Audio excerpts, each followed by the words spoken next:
हमारा चंगीलाल बहुत ऊंचा आदमी, बहुत ऊंचा। मूसा खेड़ी इंदौर में रहता है। एक बार चंगीलाल का मित्र है मंगीलाल।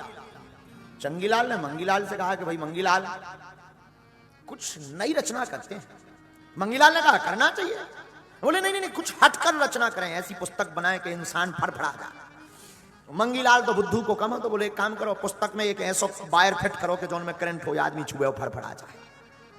चंगीलाल ने कहा हमारा मतलब ऐसा नहीं, हमारा मतलब यह है कि ऐसी कोई खोज करें जिस पर व्यक्ति पढ़े तो चौंके कि वाह क्या खोज। हमारे चंगीलाल ने बुद्धि लगाई। चंगीलाल बोला भाई मंगीलाल, मंगीलाल बोला हाँ भाई चंगीलाल। तो चंगीलाल ने कहा मंगीलाल, हम खोज करना चाहते हैं एक नई। क्या खोज? भगवान के ऊपर खोज। क्या करनी है? बोले सबसे पहले यही खोज करनी कि भगवान ने संसार को बनाने में गलतियां क्या की। ले अब सुनना यार, भगवान ने संसार को बनाने में त्रुटियां क्या की, इस पर किसी ने खोज नहीं की। सबने प्रशंसा की, कमियां किसी ने नहीं निकाली। मंगीलाल भी बुद्धि का हीन आदमी, मंगीलाल भी बोला भाई चंगीलाल कुछ भी कहो, गजब का विषय है, सब्जेक्ट तो एक नंबर का। फिर क्या, चलो। चंगीलाल गया ससुराल लुगाई को लिवाने। लुगाई का नाम क्या था? मुन्नी बाई। चंगीलाल अपनी पत्नी मुन्नी बाई को लेने के लिए गया, ससुराल गया। ससुराल का मकान जो था, जो घर था जहां मुन्नी बाई रहती थी, मुन्नी बाई के बाप का नाम था टिल्लू गुरु। टिल्लू गुरु की बेटी थी मुन्नी बाई।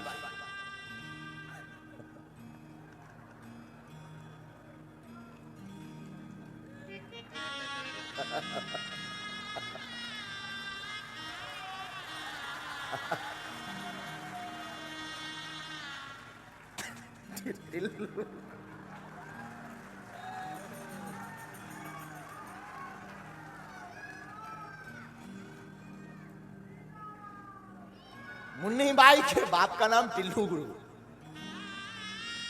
टिल्लू गुरु जिस मकान में रहता था, चंगीलाल गया तो वहां पर अब देखो भगवान की कमियां खोजने का सब्जेक्ट लिया है चंगीलाल ने कि कमियां क्या क्या की, उसकी पड़ताल की जाए। तो चंगीलाल देखता है कि मकान के ऊपर एक पतली पतली पतली लंबी सी बॉल है, उसमें कुम्हड़ा लगे। कुम्हड़ा, कुम्हड़ा को क्या बोलते हैं इंदौर में? कद्दू। दद्दू? आप कद्दू ना, बराबर ना। हमें कोई सुनाई दिया दद्दू, हमने कहा इंदौर में दद्दू, हमारे बुंदेलखंड में दद्दू कहते हैं अपने बाप को।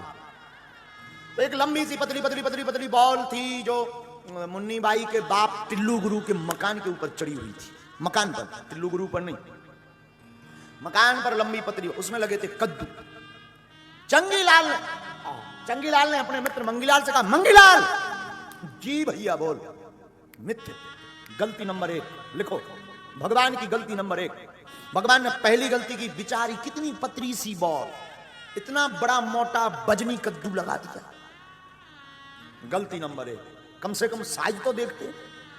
मोटी बॉल कम से कम हाथ बराबर मोटी तो हो, इतनी पतली बिचारी उंगलियां बराबर, भारी भारी 20-20 किलो का कद्दू लगाया। गलती नंबर 1। मंगीलाल ने लिखा गलती नंबर 1, किताब छपनी थी।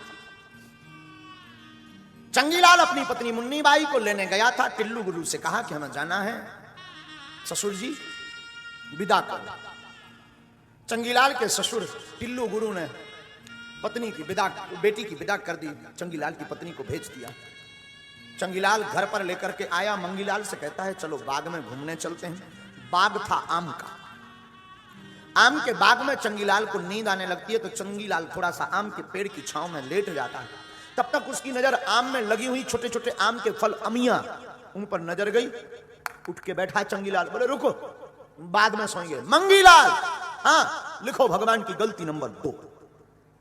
क्या गलती है? इतना भारी पेड़, इतनी हल्की हल्की छोटी छोटी अमियां। भगवान बहुत बड़ी गलती कर चुके। कद्दू को यहां लगाना चाहिए था, अमियों को वहां।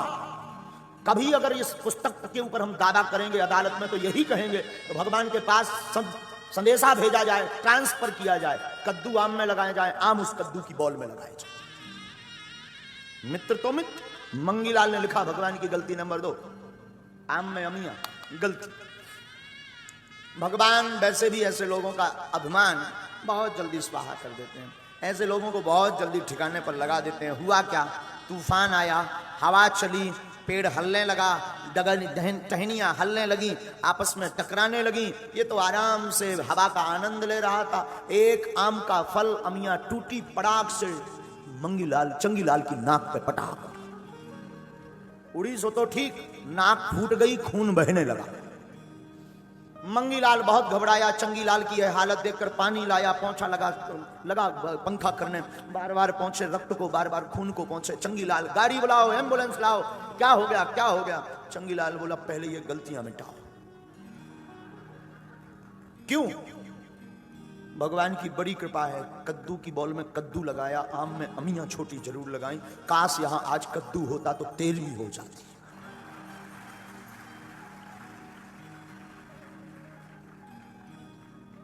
ये बात करने का मौका भी नहीं। साधु, ये बात चंगीलाल की नहीं है, ये बात वैसे सबकी है। हम आपको शिक्षा देने के लिए बता रहे हैं। साधु, ज्ञानी वो है जो भगवान पर सब कुछ छोड़ देता है, और चंगीलाल जैसा मूर्ख वो है जो छोड़ने के बाद भी भगवान के ऊपर संदेह करता है। जो संदेह करता है उसकी दुर्गति यही होती, ना वो घर का होता, ना वो घाट का होता है, वो फिर कहीं का नहीं रहता। तो 4 प्रकार के भक्त हैं, आर्थ, जिज्ञासु, अर्थार्थी और ज्ञानी। श्रेष्ठ भक्त है ज्ञानी, जो भगवान पर सब कुछ छोड़ देता। आज से तुम हमारे और हम तुम्हारे। राम कथा सुनकर के भी इंदौर वाले पागलों, तुमने जीवन में राम कथा सुनी, और राम कथा सुनकर के भगवान राम के ऊपर और श्री अनंत बलवंत हनुमंत लाल जी के ऊपर अपना जीवन नहीं छोड़ा, तो तुम्हारी कथा सुनना व्यर्थ गई, मिथ्या गई, समय गवाना हुआ। जिस दिन ये भाव प्रकट हो जाए कि बस आज से तुम हमारे, हम तुम्हारे, समझना तुम्हें कथा समझ में आ गई। समझना तुम्हारे जीवन में राम कथा उतर गई। समझना राम कथा ने चमत्कार कर दिया।